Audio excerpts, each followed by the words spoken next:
Hello and welcome to Lavneesh sir की class.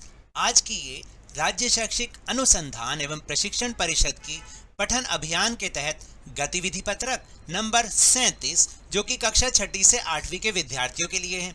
यह ली गई है हिंदी विषय से और इसे आपको अपनी हिंदी की नोटबुक में करना है। जानते हैं आज की जो वर्कशीट है वो भी आधारित है पुस्तकों पर यानी पुस्तकालयों पर, जो कि पुस्तकों का घर कहलाता है।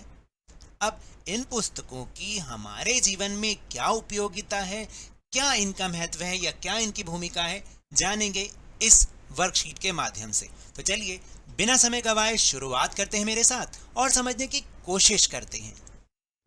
पुस्तकालय हमारा युग ज्ञान का युग है। पुस्तकालय से ज्ञान वृद्धि में जो सहायता मिलती है वह और कहीं से संभव नहीं है। वृद्धि का मतलब बढ़ोतरी। पुस्तकालय ज्ञान का खजाना होते हैं।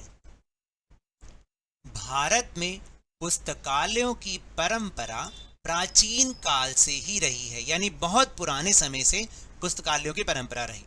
नालंदा तक्षशिला के पुस्तकालय विश्व भर में प्रसिद्ध थे, यानी हमारे भारत में नालंदा और तक्षशिला के जो पुस्तकालय थे ना, पूरी दुनिया में प्रसिद्ध थे। छपाई की कला के साथ ही भारत में पुस्तकालयों की लोकप्रियता बढ़ती चली गई। यानी जैसे जैसे छपाई की कला आई, पुस्तकें छपनी शुरू हुई, इसी तरह से पुस्तकालय भी बढ़ते चले गए।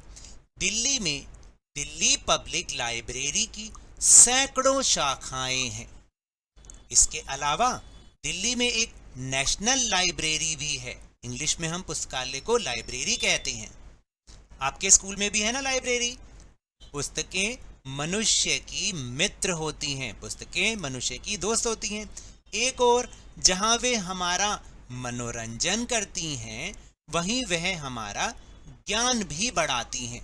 तो मनोरंजन के साथ साथ हमारे ज्ञान भी बढ़ाती हैं। वो हमें सभ्यता की जानकारी भी पुस्तकों से ही प्राप्त होती है। पुस्तकें ही हमें प्राचीन काल से लेकर वर्तमान काल के विचारों से अवगत कराती है। यानी कि प्राचीन काल की बातों को बताते हुए आजकल की जो बातें वो भी हमें कौन बताता है, पुस्तकें ही बताती हैं। इसके अलावा पुस्तकें संसार के कई रहस्यों से परिचित कराती हैं। यानी इस अद्भुत संसार में बहुत सारे रहस्य हैं जिनका पता हमें इन पुस्तकों से ही चलता है। कोई भी व्यक्ति एक सीमा तक ही पुस्तक खरीद सकता है, ये तो हम सब जानते हैं। सब पुस्तकें तो हम नहीं खरीद सकते ना।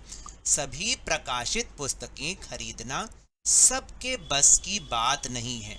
इसलिए पुस्तकालयों की स्थापना की गई, इसलिए तो पुस्तकालय बनाए गए हैं। पुस्तकालय का अर्थ है पुस्तकों का घर, यानी जहां पर पुस्तकें रहती हैं। जैसे हम सब का घर है, ऐसे ही पुस्तकों यानी किताबों का भी घर है, जिसे हम पुस्तकालय या लाइब्रेरी कहते हैं। यहाँ हर विषय की पुस्तकें उपलब्ध होती हैं। इनमें विदेशी पुस्तकें भी शामिल होती हैं। विद्यालय की तरह पुस्तकालय भी ज्ञान का मंदिर है। जैसे विद्यालय ज्ञान का मंदिर है, ऐसे पुस्तकालय भी ज्ञान का मंदिर है। पुस्तकालय कई प्रकार के होते हैं। इनमें पहले पुस्तकालय वे हैं जो स्कूल, कॉलेज और विश्वविद्यालय यानी कॉलेज में होते हैं, जैसे कि हमारे स्कूल में है या नहीं है। दूसरी प्रकार के पुस्तकालय निजी होते हैं, यानी किसी के पर्सनल। ज्ञान प्राप्ति के इच्छुक व्यक्ति अपने अपने कार्यालयों या घरों में पुस्तकालय बनाकर अपना तथा अपने परिचितों का ज्ञान वर्धन करते हैं। यानी ये तो प्राइवेट होते हैं, तो क्या करते हैं लोग जिनके ये अपने होते हैं, वो अपने रिश्तेदारों का ज्ञान वर्धन यानी उनके ज्ञान को बढ़ाते हैं इसको बनाकर। तीसरे प्रकार के पुस्तकालय राजकीय पुस्तकालय होते हैं, यानी कि गवर्नमेंट द्वारा चलाए जाते हैं। इनका संचालन सरकार द्वारा किया जाता है। इन पुस्तकों का लाभ सभी लोग उठा सकते हैं। इनके अतिरिक्त स्वयंसेवी संगठनों व सरकार द्वारा सचल पुस्तकालय सेवाएं चलाई जा रही हैं। यह पुस्तकालय एक वाहन पर होते हैं। आपने भी देखा होगा कई बार किसी बस टाइप में होते हैं, वैन टाइप में होते हैं, उसमें पुस्तकालय पुस्तक बनी होती है और उनसे जहाँ पर ये पुस्तकालय नहीं बनाए जा सकते ना जिन एरिया में, तो वहाँ पर इन पुस्तकालयों को वाहनों के जरिए पुस्तकों को बच्चों तक, लोगों तक पहुँचाया जाता है ताकि उनमें भी पुस्तकों को पढ़ने की आदत पैदा हो। तो ये तो थी वर्कशीट। चलिए अब हम चल रहे हैं अपनी गतिविधियों की ओर। पहला प्रश्न है कि अपनी पसंद की किन्हीं 5 पुस्तकों के विवरण को निम्नलिखित सारणी में भरिए। आपको क्या करना है, जो भी आपको पुस्तकें पसंद हैं उनके नाम, उनके लेखक, किसने उसको लिखा, किसने उसको प्रकाशित किया और उसका मूल्य कितना है वो। तो मैंने उदाहरण के लिए कुछ पुस्तकें लिखी हैं, आप उनको भी देख सकते हैं। चलिए देखते हैं। देखिए जैसे 5 किताबें कौन सी हैं मैंने लिखा। पहली है गोदान, जिसके लेखक हैं मुंशी प्रेमचंद और इसके प्रकाशक है भारतीय साहित्य संग्रह और इसका मूल्य है 295 रुपये। फिर दूसरी पुस्तक है डिस्कवरी ऑफ इंडिया, जिसे लिखा है पंडित जवाहरलाल नेहरू जी ने और इसके प्रकाशक हैं ऑक्सफोर्ड यूनिवर्सिटी प्रेस और ये आपको 459 रुपये में मिल जाएगी। फिर तीसरी पुस्तक है हितोपदेश, जिसके लेखक या संपादक हैं आचार्य विष्णु शर्मा और इनके प्रकाशक हैं मंजुल पब्लिशिंग हाउस प्राइवेट लिमिटेड, जो कि आपको 143 रुपये में मिल सकती है। फिर चौथी पुस्तक मैंने लिखी उत्तर भारत की लोक कथाएं, जिसकी लेखक या संपादक हैं सावित्री देवी वर्मा जी और इसके प्रकाशक हैं पर्व प्रकाशन, जो कि 295 रुपये की आपको मिल जाएगी। फिर पांचवी पुस्तक है लोकप्रिय जातक कथाएं, जिसके लेखक हैं महेश दत्त शर्मा जी और जिसके प्रकाशक है प्रभात प्रकाशन, जो कि आपको 165 रुपये में मिल जाएगी। फिर दूसरी गतिविधि है कि आप अपने विद्यालय के पुस्तकालय से अपनी पसंद की किसी एक पुस्तक को अपने नाम से जारी करवाइए और पढ़ने के बाद उस पुस्तक की विशेषताओं पर अपने साथियों के साथ कक्षा में चर्चा कीजिए। तो देखिए मैंने एक उदाहरण के तौर पर लिख दिया कि मेरी पसंद की पुस्तक का नाम है हितोपदेश और इसकी विशेषताएं क्या हैं, जिनको मैं अपने साथियों के साथ आपस में चर्चा करूंगा। कि देखिए हितोपदेश की जो कथाएं हैं वो अत्यंत सरल हैं और सुग्राह्य मतलब समझने वाली, बहुत आसानी से समझ जाते हैं हम इसको।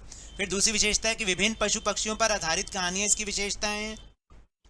तीसरी विशेषता है कि रचयिता ने इन पशु पक्षियों के माध्यम से कथा शिल्प की रचना की है, जिसकी समाप्ति किसी शिक्षाप्रद बात से होती है। मतलब अंत में एक तो पशु पक्षियों के माध्यम से बहुत रोचक लगता है कि कोई कहानी का होना, और दूसरी बात ये कि कहानी जब खत्म होती है तो कोई ना कोई उससे हमें सीख मिलती है।